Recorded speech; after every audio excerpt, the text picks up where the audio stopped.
Direito ganha novo cenário e nova dinâmica de aulas. É para que você possa aproveitar ao máximo o conhecimento transmitido pelos especialistas. O curso desta semana atualiza o aprendizado sobre o direito constitucional e o controle de constitucionalidade. Quem inaugura essa nova fase do programa é o professor de Direito Pedro Lenza. Olá, eu sou o professor Pedro Lenza e esta é a nossa segunda aula do programa Saber Direito. Nós estamos tratando sobre o tema do controle de constitucionalidade e na aula de hoje nós vamos falar sobre o histórico do controle e em seguida sobre as espécies de inconstitucionalidade. Muito bem, quando se procura analisar o constitucionalismo brasileiro, observa-se que na Constituição de 1824 não havia uma previsão expressa de controle de constitucionalidade. E o controle vai surgir somente na Constituição de 1891, mantido em todas as demais constituições. O surgimento em 1891 é o do chamado controle difuso, que se mantém em todas as constituições. Mas veja bem, vamos tentar entender por que é que não houve um estímulo de fixação do controle na Constituição de 1824.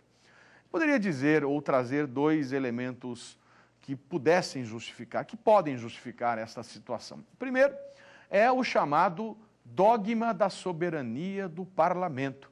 Havia naquele momento esta perspectiva de que o judiciário não podia rever os atos praticados pelo parlamento. E, além disso, na realidade brasileira, a figura do poder moderador, que nesse modelo não de tripartição, mas quadripartite, esta perspectiva da função do poder moderador de ser o responsável para pôr fim a eventual litígio, a eventual conflito entre os poderes. Então, não houve estímulo para a formação ou surgimento do controle no texto de 1824.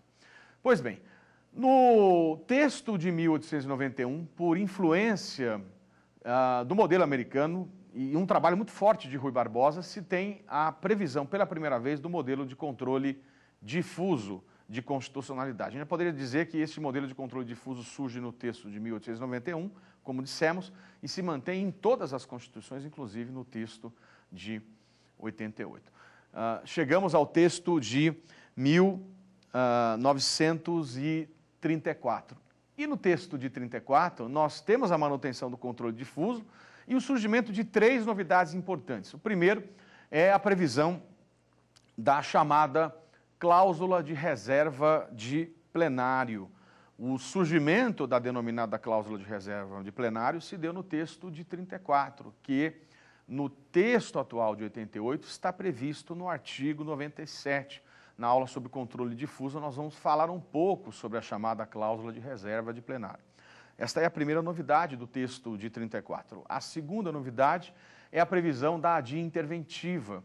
O surgimento desta ação judicial como requisito para eventual intervenção, ela surgiu no texto de 34 e que hoje esta perspectiva está prevista no artigo 34, inciso 7 da Constituição de 88, combinado com o 36 e parágrafos, ali que surgiu no texto de 34.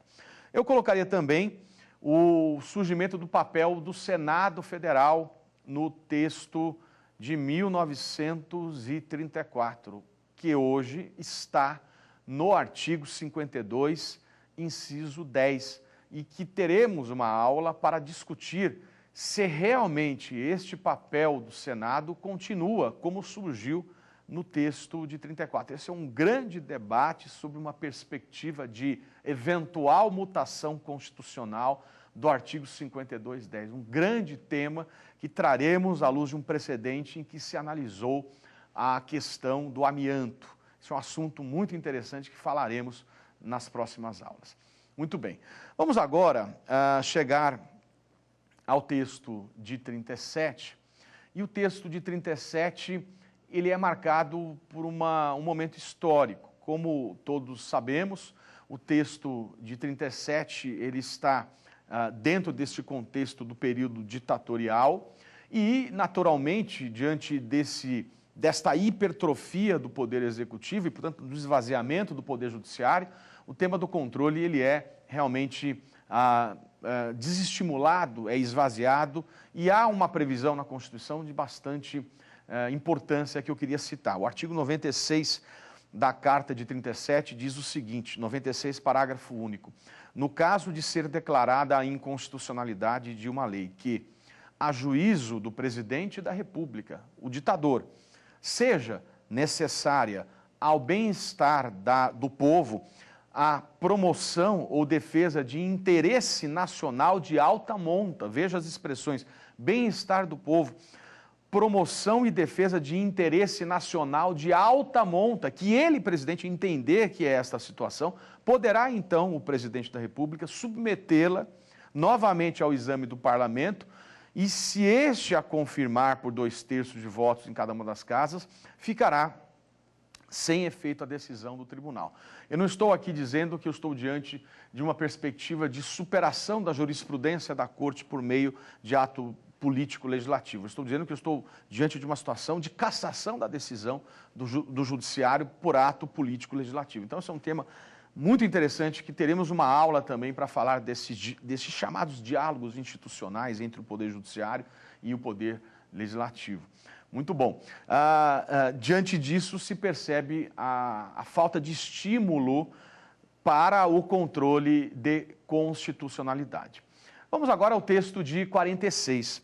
O texto de 46 é marcado pela redemocratização, pelo fim da hipertrofia do poder executivo e, portanto, pelo estímulo ao controle de constitucionalidade. Nós temos a manutenção do sistema difuso, do controle difuso de constitucionalidade, e na vigência do texto de 46, o surgimento, pela primeira vez, do controle concentrado de constitucionalidade.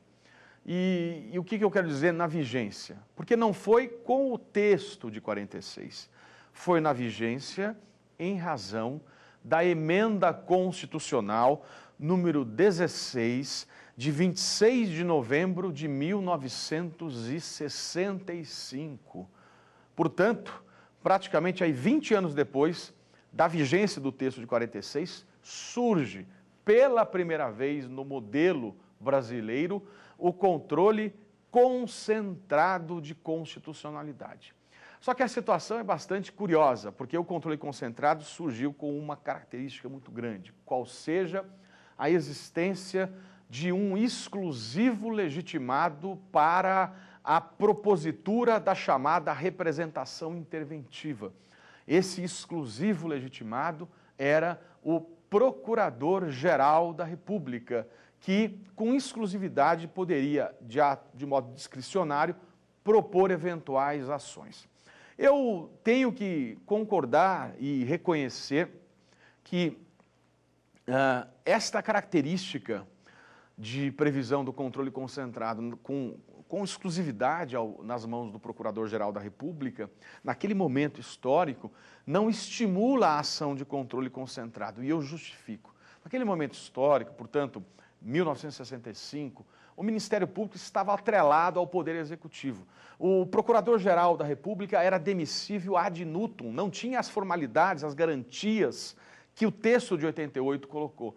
E, em razão disso, diante desta conexão política com o Executivo, naturalmente não houve desenvolvimento das ações de controle concentrado, porque havia uma total instabilidade. Foi a partir de 88, sabemos, que o Ministério Público ganhou esta autonomia, esta total desvinculação, e, portanto, houve uma ampliação das ações de controle de constitucionalidade. Então, muito tímido também o momento do texto de 46. E aí nós avançamos para o texto de 67, e no texto de 67, o difuso é mantido, o concentrado com exclusividade nas mãos do Procurador-Geral da República está mantido, e o controle concentrado no âmbito estadual, que havia sido introduzido pela emenda 65, foi retirado do texto de 67, o controle concentrado no âmbito estadual. Vem então a emenda 1 de 69, que eu tenho considerado, com alguns professores, e me parece a grande maioria tende a essa situação, inclusive o Supremo, nas suas decisões, tem reconhecido que a emenda 1 de 69 deve ser considerada a manifestação de poder constituinte originário. Muito embora uma emenda votada, eu tenho sustentado que se trata de ruptura, portanto, de manifestação de poder constituinte originário. E a emenda número 1 de 69 mantém um controle difuso, mantém o controle concentrado no âmbito do Supremo, nas mãos do PGR, por meio da chamada representação interventiva, e ela restabelece o modelo de controle concentrado para fins, no âmbito estadual, para fins de intervenção, apenas para esta situação. Bom, chegamos ao texto de 88. Sem dúvida alguma, o texto de 88, ele altera profundamente o modelo de jurisdição constitucional e de controle de constitucionalidade. O texto de 88 traz profundas alterações nas ações de controle. A primeira delas é a ampliação dos legitimados para a propositura do controle concentrado, que agora deixou de ser chamado de representação de inconstitucionalidade e passou a ser chamado de ADI, ou ADIM. Alguns usam a expressão ADIM.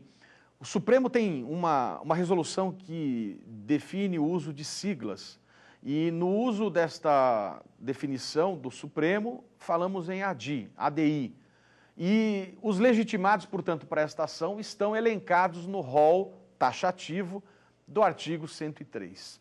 Veja, nós temos ali, para a propositura da ADI genérica, 9 incisos, 1 a 9, previsto no artigo 103, e o importante a lembrar é que este rol do artigo 103 é um rol taxativo.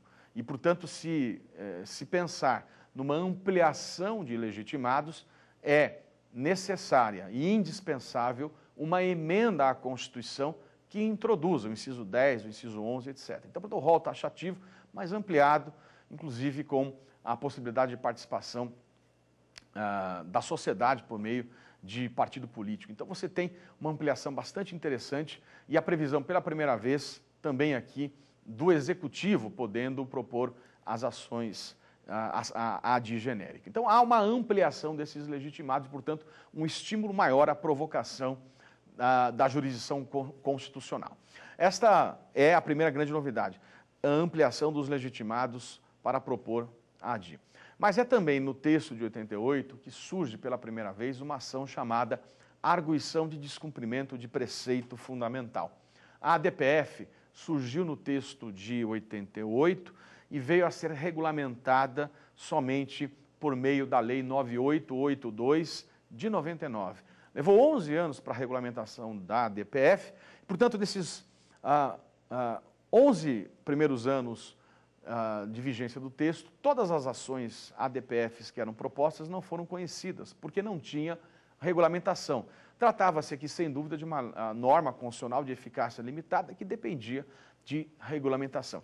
A ADPF vem a ser regulamentada, a Lei 9882 de 99, e não há dúvida que as principais questões hoje já decididas pela Corte, a maioria delas foram por meio de ADPF. Então, você tem grandes temas decididos, como a questão da união homoafetiva, a questão envolvendo a possibilidade de interrupção da gravidez de feto com anencefalia, a discussão, por exemplo, sobre a importação de pneus usados em ADPF, a definição do processo de impeachment definida em arguição de descumprimento de preceito fundamental, questão de cotas raciais para a universidade pública definida em ADPF. Então, não há dúvida que grandes temas foram resolvidos e interpretados e a ADPF vem criando o seu espaço, vem ganhando o seu espaço. Eu poderia dizer que a definição sobre a ADPF na Constituição foi muito tímida, porque simplesmente definiu competência e não definiu mais nada. Isso coube à lei. E mesmo assim, a lei não definiu, por exemplo, o que é preceito fundamental para o cabimento desta ação. Então, há uma constante construção jurisprudencial da amplitude e da ampliação desta ação extremamente relevante que tem cumprido um papel muito importante na atuação da Corte. Muito bem, então vamos lá, das novidades. Ampliação dos legitimados para propor ADI, surgimento da DPF. Tem um outro ponto muito importante, em 88, que foi a previsão, pela primeira vez, das ações para controlar as omissões normativas. Veja, até então não havia previsão de ações para controle de omissão. Em 88 surgiram duas ações, que são a ADO, Ação Direta de Inconstitucionalidade por Omissão, e o Mandado de Injunção, MI. São instrumentos que surgiram em 88. O MI tem tido um papel extremamente importante e a sua regulamentação, e vejam que curioso, a regulamentação do mandado de injunção se deu apenas quase 30 anos depois, por meio da Lei 13.300 de 2016. O mandado de injunção para suprir omissão veio a ser regulamentado só em 2016, Lei 13.300. Mas há, sem dúvida, um papel extremamente relevante do MI e de uma perspectiva de posição concretista que tem sido adotado pela Corte no uso do mandado de injunção. Um certo esvaziamento da ADO, tem que reconhecer, mas o MI ganhou um papel extremamente relevante para controle de omissão. Muito bom. Como última novidade do texto de 88, eu tenho que lembrar aqui a ampla previsão de controle no âmbito estadual. Isso é uma outra grande novidade, um fortalecimento da previsão de controle no âmbito estadual, confirmado aí confirmada esta ampliação pela jurisprudência da Corte. Muito bom. Colocado isso, eu tenho que observar dois momentos seguintes, duas reformas à Constituição que mexeram com o controle. A Emenda Constitucional número 3 de 93 e a Emenda Constitucional número 45 de 2004, a chamada Reforma do Poder Judiciário. O que é que a Emenda 3 de 93 fez? A Emenda 3 de 93 introduziu pela primeira vez uma ação chamada Ação Declaratória de Constitucionalidade. É uma ação que tem o sentido oposto da ADI. Aliás, se pode dizer que ADI e ADC são ações dúplices ou ambivalentes, são ações com sinais trocados, porque a procedência de uma implica a improcedência da outra. Então, imagine, se é julgada procedente uma ADI, significa que a lei é inconstitucional. Isso significa que para a ADC, que quer declará-la constitucional, eu tenho que julgá-la improcedente para se ter o mesmo efeito. Então, a expressão, a frase, ADI e ADC são ações dúplices ou ambivalentes. São ações com sinais trocados. A procedência de uma implica a improcedência da outra. Só que qual foi a grande característica desse momento, desse surgimento? Foi que esta ação, chamada ADC, ela surgiu com 4 legitimados apenas, que eram o presidente da República, mesa da Câmara, mesa do Senado e PGR. Esses eram os exclusivos legitimados. E uma novidade interessante foi que a Emenda 3 de 93 deixou claro que os efeitos desta decisão de ADC seriam efeitos vinculantes. Professor, quer dizer então que nunca se falou em efeito vinculante? Não, sempre se falou em efeito vinculante. Sempre se falou, o que eu estou dizendo é que foi a Emenda 3 de 93 que introduziu no dispositivo constitucional, pela primeira vez, a expressão efeito vinculante, em razão de julgamento de ADC. É como se estivesse constitucionalizando uma situação que já era amplamente reconhecida pela Corte, mas um papel pelo menos pedagógico, extremamente interessante de introduzir o efeito vinculante para a ADC. E aí, chegamos na reforma do Poder Judiciário, na Emenda 45 de 2004. A reforma do Poder Judiciário, ela tem um papel bastante interessante, que foi ampliar os legitimados para a propositura da ADC, igualando-os aos legitimados para a propositura da ADI. Ou seja, quem pode propor ADC pode propor ADI. Aliás, não tinha sentido essa distinção em razão da ambivalência dessas ações, com sinais trocados. O grande esquecimento do legislador foi a questão do objeto, porque na reforma do Poder Judiciário poderia já ter igualado de vez o objeto da ADC e da ADI. Enquanto sabemos que o objeto da ADIM, é lei federal ou estadual que viola a Constituição Federal, o objeto da ADC, mesmo com a emenda e esta aproximação, ele manteve o objeto da ADC com a emenda que a criou de lei federal. Tanto é que há uma proposta, a PEC paralela de reforma do Poder Judiciário está corrigindo este esquecimento ou imperfeição que se tem em relação à ADC. De toda forma, há uma nítida aproximação e a emenda 45 deixou claro que também em relação à ADI o efeito é vinculante. Então, é uma situação bastante interessante, explicita o efeito vinculante e mais, a emenda 45 cria a súmula vinculante, que tem tido um papel extremamente relevante aí na sua função de harmonização, de decisões que sejam coerentes de acordo com o precedente firmado na Corte e que a gente vai poder falar um pouco na aula sobre o controle difuso, sobre a abstrativização, esta perspectiva bastante interessante do precedente. Tudo bem? Sem dúvida, com a súmula vinculante você tem uma aproximação com os países de common law, da tradição brasileira, e ela tem cumprido um papel. Tanto é que as súmulas de persuasão que a gente tinha, criadas aqui por um trabalho bastante importante do ministro Vitor Nunes Leal, aliás, é o nome da biblioteca do STF, ele fez um trabalho muito interessante na década de 60 de compilar os entendimentos pacificados da Corte, e as primeiras 300 e poucas súmulas surgiram com este papel do ministro Vitor Nunes Leal. Essas súmulas de persuasão foram ampliadas, hoje são 721, a última é de 2011, e de lá para cá o Supremo tem tido um trabalho bastante importante de não fazer súmula de persuasão, mas editar, quando for o caso, súmula vinculante. Inclusive, um papel extremamente relevante de revisão dessas súmulas de persuasão e conversão dessas súmulas de persuasão em súmula vinculante. Isso tem sido uma realidade das últimas súmulas que mostram o entendimento firmado pela Corte com este detalhe extremamente importante de efeito vinculante. E por isso tem cumprido um papel muito importante aí, esta novidade introduzida pelo texto. Então, essas foram as previsões sobre o histórico do constitucionalismo brasileiro, e sem dúvida, eu poderia dizer, e talvez a gente possa aprofundar no outro momento, enquanto na década de 40 o Supremo julgava em torno de 2.000 ações no ano, isto está nas estatísticas publicadas pela Corte.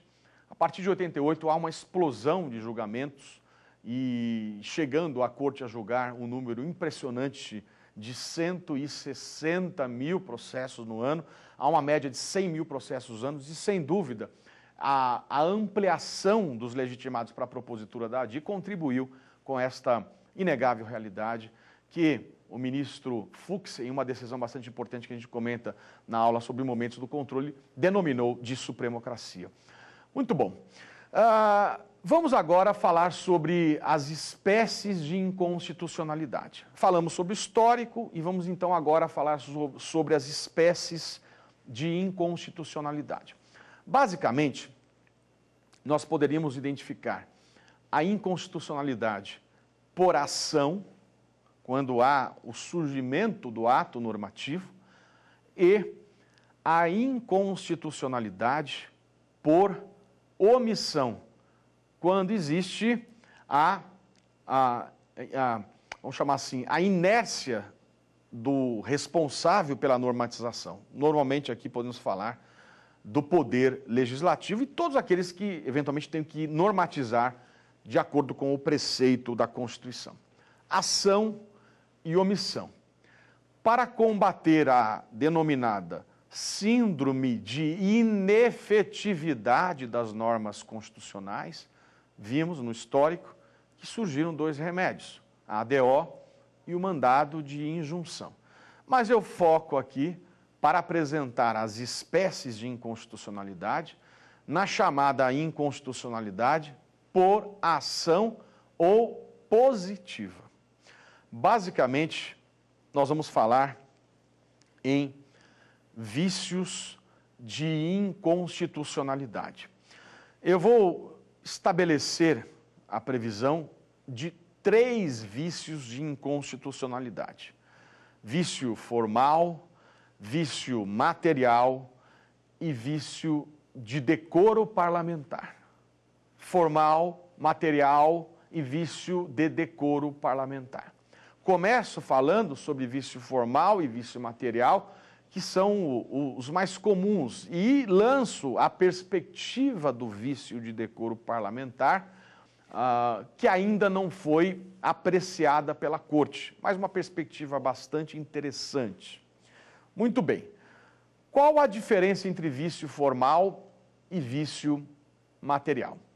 Eu poderia dizer que o vício formal é um vício relacionado ao procedimento de formação do ato normativo, enquanto que o vício material é vício de conteúdo, de matéria, e por isso também chamado de vício doutrinário. A doutrina estabelece 2 expressões interessantes e chama o vício formal de uma inconstitucionalidade nomodinâmica, enquanto que o vício material denomina de inconstitucionalidade nomoestática. Isso tem tudo a ver com a definição. Nomo é um prefixo que significa qualidade de dinâmico, qualidade de estático, vício de forma e vício de matéria.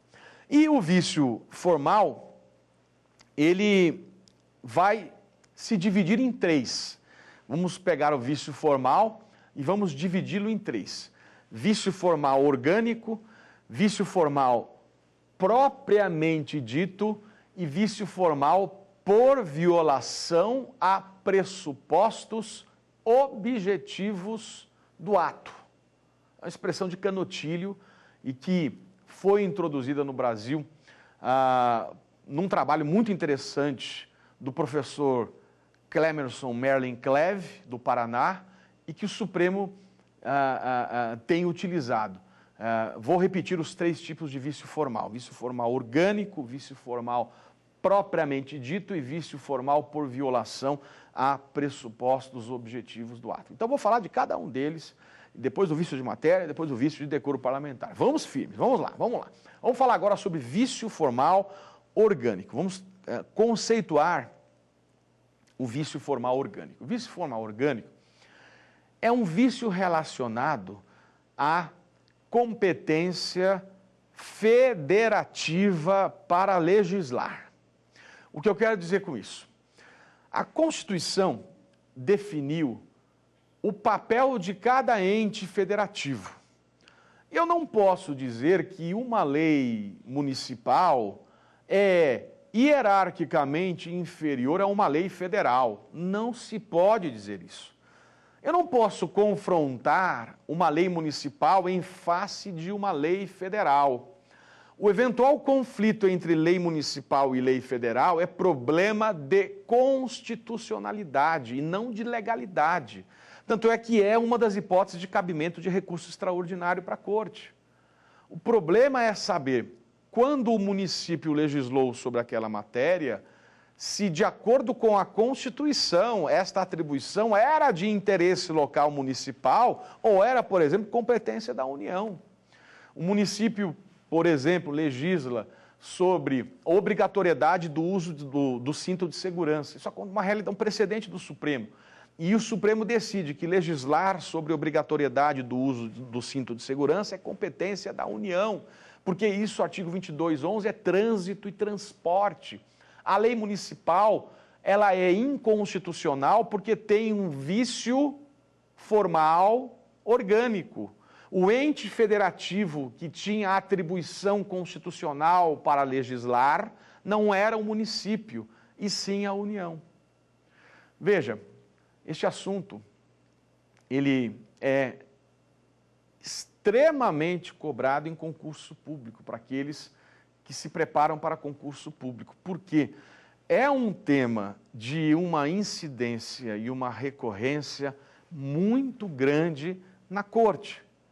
A Corte tem julgado diversas questões para decidir de quem é a competência para legislar sobre aquele assunto. Então, basicamente, sei que muitos que nos ouvem aqui prestam concurso público, estão estudando a matéria. Você, quando fala do tema competência federativa, que é um tema de federação, você tem que saber sobre o que é que a União pode legislar, sobre o que é que o Estado pode legislar, sobre o que o município pode legislar. E, eventualmente, na dúvida desta competência de cada um deles, a interpretação da Suprema Corte sobre um precedente que já se definiu de quem era aquela matéria.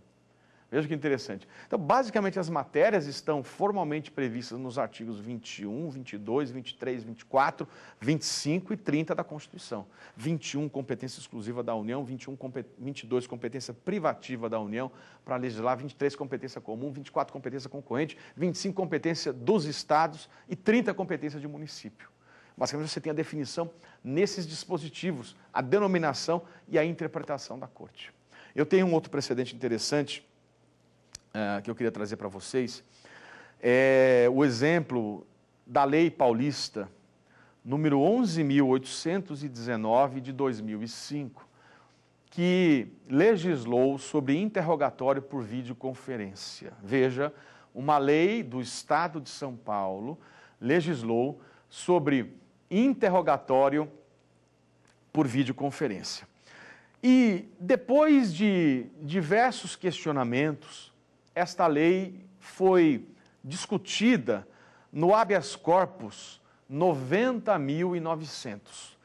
E o Supremo entendeu, por uma votação apertada não, com uma votação larga, mas com um voto vencido, que se tratava a matéria de competência da União, porque estávamos diante de direito penal, 22, inciso 1, e não de procedimento em matéria processual, 24.11, que foi o voto vencido da ministra Ellen Grace.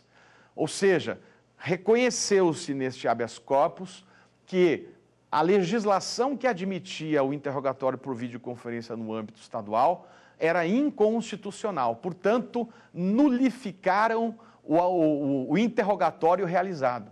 Basicamente, tinham que nulificar todos os interrogatórios realizados à base da Lei Paulista sobre videoconferência. E os interrogatórios que eram utilizados por meio desse instrumento tecnológico não eram para casos leves, mas sim para casos de grande repercussão, réus que estavam em extrema periculosidade, e por isso o uso da tecnologia, porque hoje há uma grande dificuldade de transferência de preso, de custo para transferência de preso.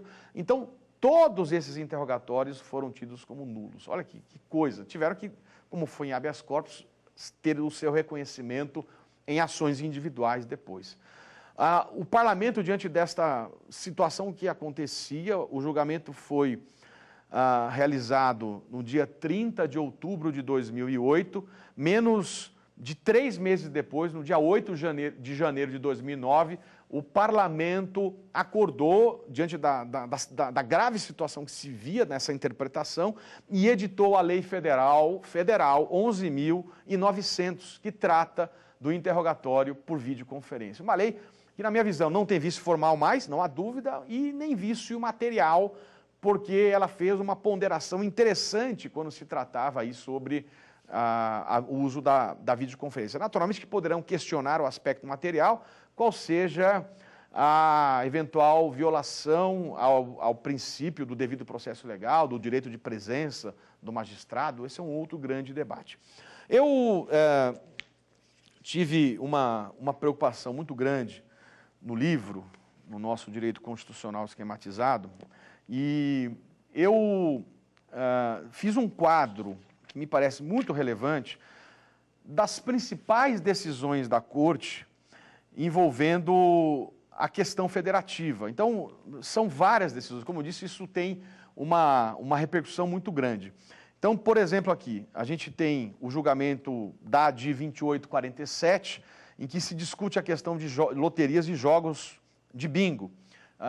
E isso levou depois à edição da súmula vinculante número 2. É inconstitucional a lei ou o ato normativo estadual ou distrital que disponha sobre sistemas de consórcios e sorteios, inclusive bingos e loterias. Então, veja, nós temos outras decisões interessantes. A ADI 3710, gratuidade de estacionamento em estabelecimento privado, como shopping center, hipermercado. Então, vem uma lei definindo, lei estadual. O Supremo entendeu que definir esta questão é competência da União, porque é direito civil, e, portanto, a lei estadual tem vício formal orgânico. Vamos pegar mais exemplos aqui. Vamos pensar no outro que eu selecionei. A discussão sobre película de filme solar nos vidros de veículo automotor. Insufilme. Legislação estadual e municipal disciplinando. Inconstitucional, porque legislar sobre trânsito e transporte é competência da União. Mais exemplos interessantes. A legislação sobre mototáxi. Entendeu também o Supremo que é trânsito e transporte, portanto não pode haver regulamentação por parte estadual nem mesmo municipal. Poderíamos pensar mais exemplos aqui, ó. Limite de tempo de espera em fila de usuário de serviço prestados em cartórios. Entendeu o Supremo que é interesse local, assim como o tempo de fila em banco, entendeu que é interesse local. E, portanto, pode haver essa disciplina por meio de lei municipal. E também, outro exemplo, lei municipal definindo medidas de conforto aos usuários, clientes ou não, como instalação sanitária, fornecimento de cadeiras, bebedouros. Entendeu o Supremo que pode ser lei municipal, que isso é interesse local, portanto 31, e não havia nenhum problema. Uma outra questão interessante aqui, ó, a lei municipal legislando sobre horário de funcionamento de comércio local. Entendeu que é interesse local, exceto definição de horário bancário. Veja, o Supremo parte da leitura dos dispositivos e fixa um entendimento. Neste caso específico, tem até súmula vinculante número 38, definindo a questão, dizendo que é competente o município para fixar o horário de funcionamento de estabelecimento comercial.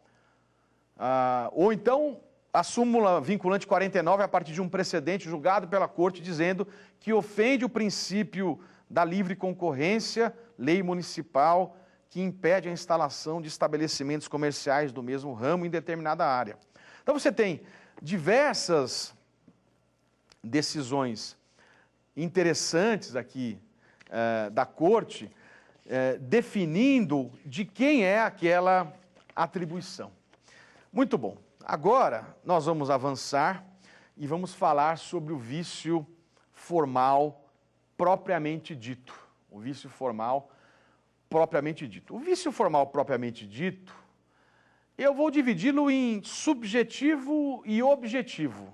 A divisão é por uma questão didática, mas tem caído em concurso público para aqueles que prestam concurso. Então, vimos que o vício formal, orgânico, é uma coisa, já falamos, e vem o propriamente dito, que eu vou dividir em subjetivo e objetivo. O que seria o vício formal propriamente dito subjetivo? É um vício relacionado à fase de iniciativa do processo legislativo. Fase de iniciativa, por isso está relacionado ao sujeito que encaminha o projeto de lei. Existem algumas matérias que são de competência reservada ou exclusiva. Por exemplo, matérias de competência reservada do presidente da República. Aquelas que, artigo 61, parágrafo 1º, inciso 1 e 2, que definem, por exemplo, o efetivo das Forças Armadas. Né? Aumentou o efetivo do Exército. Esta lei tem que ser de iniciativa reservada do presidente da República. Por quê? Porque o constituinte originário entendeu que aquelas matérias do 61 são de iniciativa reservada. Aliás, bastante importante, definida esta questão no plano federal, por simetria, esta disposição se aplica no âmbito de legislação estadual, portanto, reserva as matérias ao governador, e de âmbito municipal, reserva a iniciativa ao prefeito. Perfeito, colocado isso. nós vamos observar que se eventualmente um deputado federal encaminha uma lei modificando o efetivo das Forças Armadas, esta lei será flagrantemente inconstitucional. E será flagrantemente inconstitucional porque estamos diante de um vício formal, propriamente dito, subjetivo, relacionado ao sujeito. Qual a diferença entre o formal orgânico e o formal subjetivo? Enquanto o formal orgânico está relacionado ao ente federativo que pode legislar, União, Estado, DF, município, o subjetivo está relacionado ao sujeito. Eu não tenho dúvida sobre qual é o ente federativo que legisla. É a União. Definido isso, o problema está no sujeito. Era o presidente, mas foi encaminhado por um deputado. Dentro dessa perspectiva, a gente não pode deixar de mencionar que há um entendimento muito tranquilo do Supremo, dizendo que a sanção presidencial não convalida o vício de iniciativa, superando uma súmula lá atrás, número 7 e número 5, que dizia o contrário. Então, vou repetir, sanção presidencial não convalida o vício de iniciativa. E o vício formal, propriamente dito, pode ser também objetivo, que seria um vício nas demais fases do procedimento, não na fase de iniciativa, mas nas fases seguintes. Vamos imaginar um projeto de lei complementar sendo aprovado por maioria simples, por violação ao artigo 69, que fala em maioria absoluta. A lei, eventualmente promulgada e publicada, tem vício formal, propriamente dito, objetivo. Ou então, imagine um projeto de lei que iniciou-se na Câmara, portanto a Câmara é a casa iniciadora e o Senado é a casa revisora. O Senado, ao fazer a análise do projeto de lei, modificou a substância do projeto e, eventualmente, emendou e modificou totalmente, e esta mudança não voltou para a Câmara. Como sabemos, devemos observar o princípio do bicameralismo federativo. E se o Senado inovou, mudando o projeto inicial da Câmara, tem que voltar para a Câmara analisar. Se isto não acontece, um vício formal na outra fase que não a de iniciativa. Fantástico. Agora, meus amigos, vamos falar do vício formal por violação a pressupostos objetivos do ato. Vício formal por violação a pressuposto objetivo do ato. Determinadas espécies normativas têm pressupostos objetivos para a sua constituição. Eu vou dar dois exemplos. O primeiro é a medida provisória, que é editada nos casos de relevância e urgência.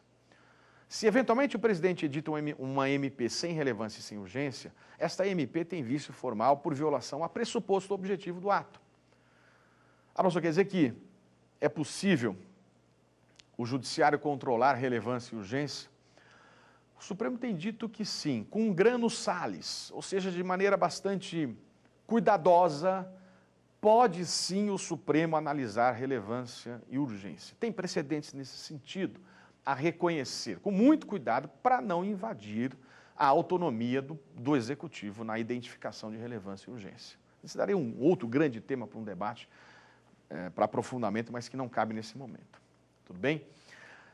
Um segundo exemplo interessante que nós comentamos na primeira aula do curso é aquele relacionado à criação de municípios. Não sei se vão se recordar, a primeira aula falamos sobre a criação do município Luiz Eduardo Magalhães na Bahia.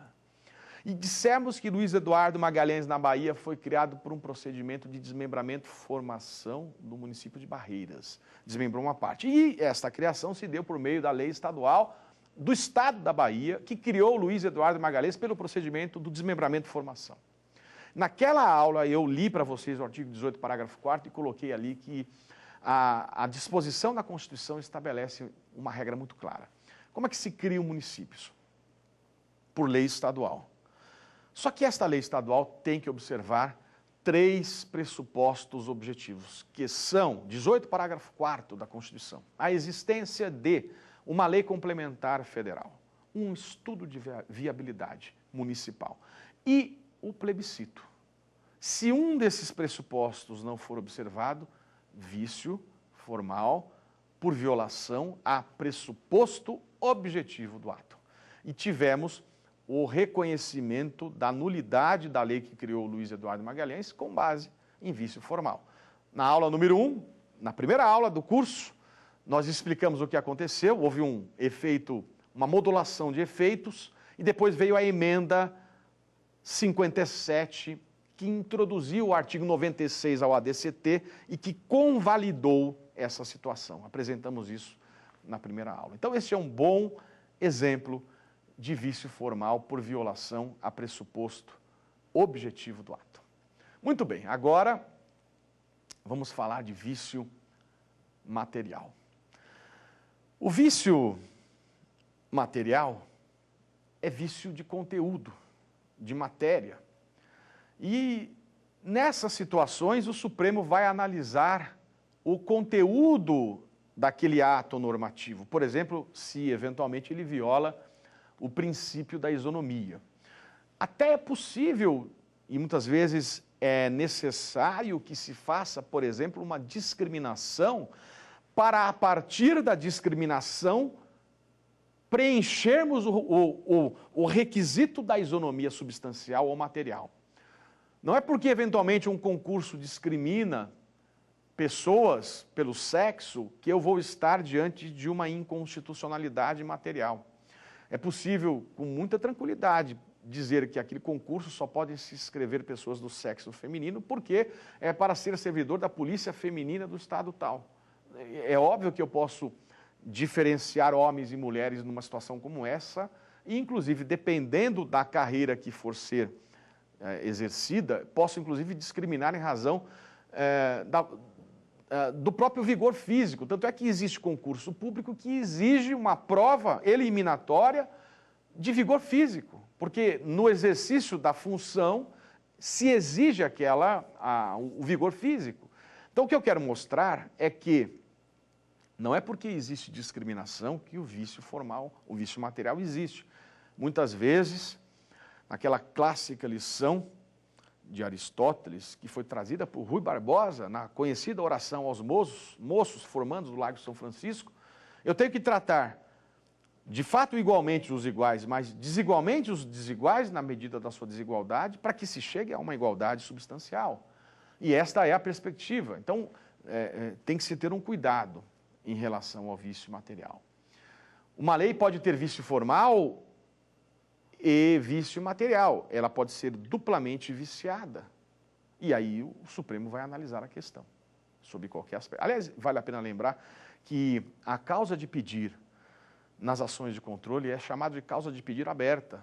E, eventualmente, uma ação pode ter por fundamento o vício material e o Supremo julgá-la procedente, ADI, por vício formal.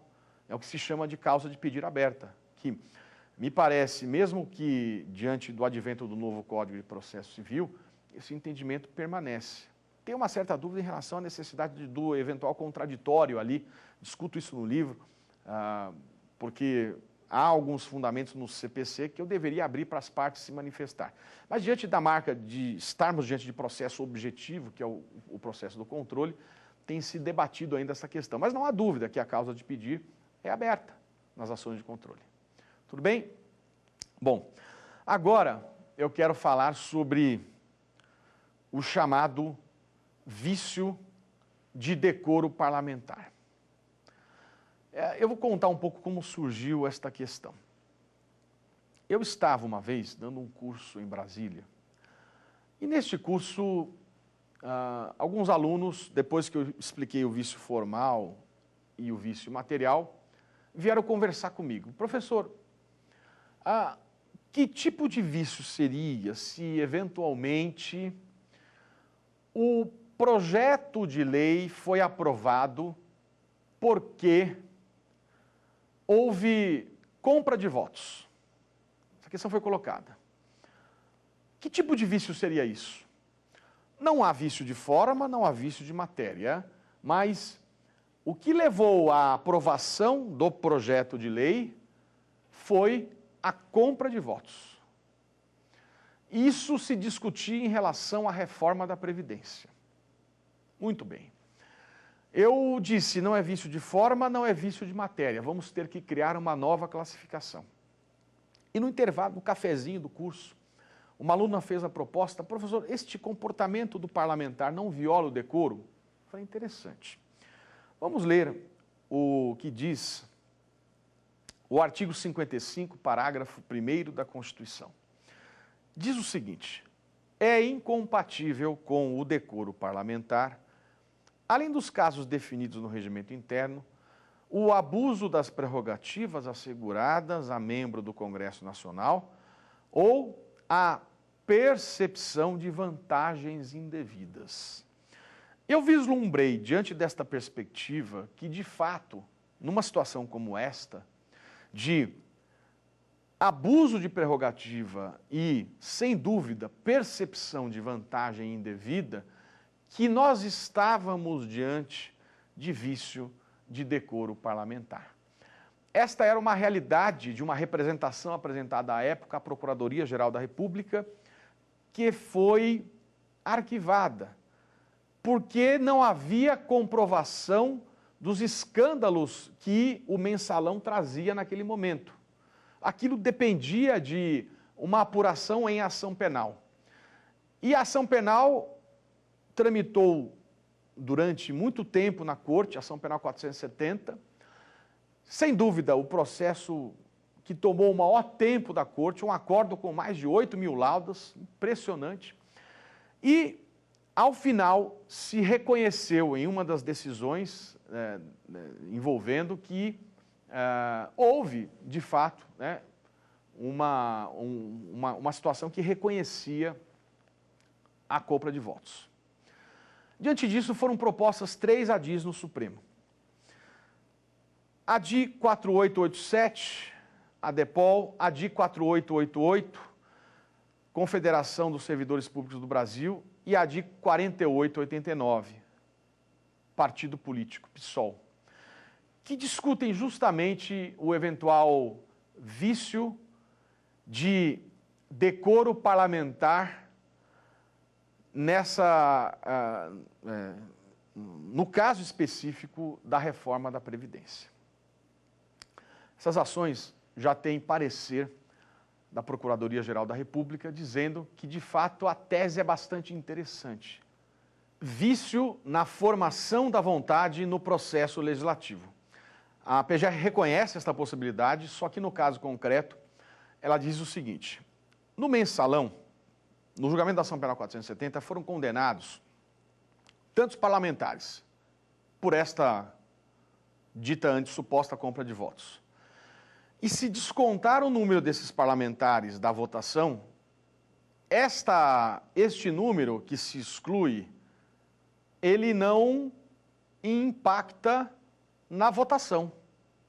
Ele não modifica o resultado da votação. Portanto, o parecer é pela improcedência do pedido na ação. O que se viu? O reconhecimento da realidade, da possibilidade, mas no caso concreto da reforma da Previdência, o reconhecimento de que aqueles números descontados não impactariam na votação. O que o Supremo vai ter que decidir nessa questão é se de fato é esta perspectiva ou se, diante de definição de orientação partidária para votar num determinado sentido, se isso pode ter nulificado e contaminado a mais a votação. Esta é uma questão bastante interessante, polêmica, e que a Corte vai ter que decidir no julgamento dessas 3 ações, a de 4887, 4888 e 4889, portanto, a realidade da classificação do vício de decoro parlamentar, ou no uso da expressão da Procuradoria, vício na formação da vontade no procedimento legislativo.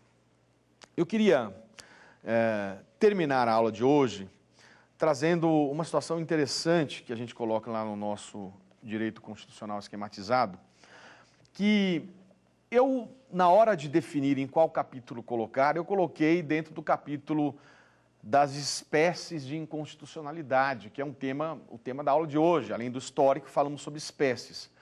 Mas é um assunto que, de fato, daria uma outra aula extremamente interessante, que é o chamado estado de coisas inconstitucional, uma expressão que o ministro Marco Aurélio extraiu de uma decisão da Corte Constitucional da Colômbia e julgou na cautelar da ADPF 347.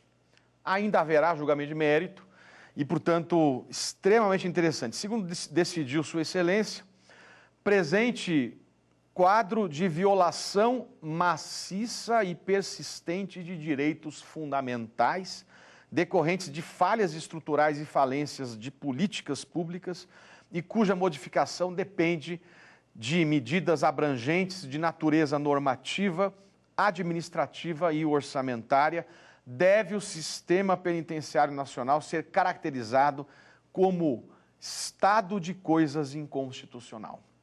Ele continua: ante a situação precária das penitenciárias, o interesse público direciona a liberação das verbas do Fundo Penitenciário Nacional, obrigação de todos os juízes e tribunais observados os artigos 9.3 do Pacto de Direitos Civis e Políticos e 7.5 da Convenção Interamericana de Direitos Humanos, realizarem até 90 dias audiências de custódia.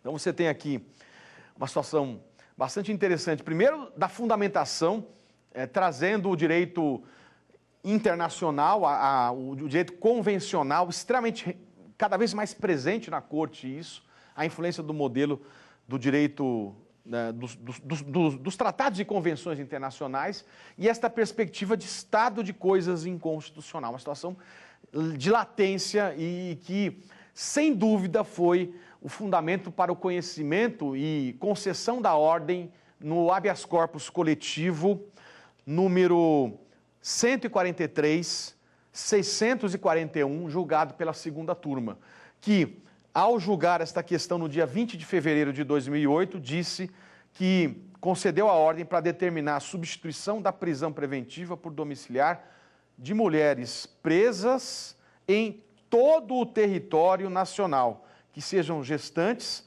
ou mães de crianças de até 12 anos ou de pessoas com deficiência, sem prejuízo da aplicação das medidas alternativas do artigo 319 do Código de Processo Penal. A habeas corpus 143.641 concedeu uma ordem abstrata e genérica para todas as mulheres que não estão identificadas nos autos. Bastante interessante esta perspectiva de efetividade da tutela do processo de caráter coletivo. Veja, não há previsão explícita de habeas corpus coletivo na Constituição, mas a Suprema Corte aplicou por analogia o artigo 12 da Lei 13.300 de 2016, que é a lei do mandado de injunção, que admite mandado de injunção coletivo. E, diante dessa perspectiva, admitiu a Defensoria Pública da União como legitimada ativa para propor esta ação. Eu, então, queria agradecer, um grande abraço do professor Pedro Lenza. Muito obrigado.